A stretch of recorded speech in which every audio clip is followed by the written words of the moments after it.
पूरा करी अपन जिम्मेदारी, मतदान में दी अपन हिस्सेदारी।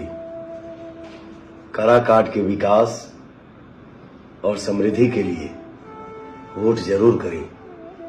राहुल भाई, राहुल बेटा पवन सिंह।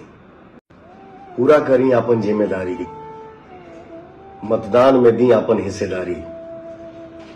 करा काट के विकास और समृद्धि के लिए वोट जरूर करें। राहुल भाई, राहुल बेटा पवन सिंह। पूरा करी अपन जिम्मेदारी, मतदान में दी अपन हिस्सेदारी। करा काट के विकास और समृद्धि के लिए वोट जरूर करें। राहुल भाई, राहुल बेटा पवन सिंह। पूरा करी अपन जिम्मेदारी, मतदान में दी अपन हिस्सेदारी। करा काट के विकास और समृद्धि के लिए वोट जरूर करें। राहुल भाई, राहुल बेटा पवन सिंह।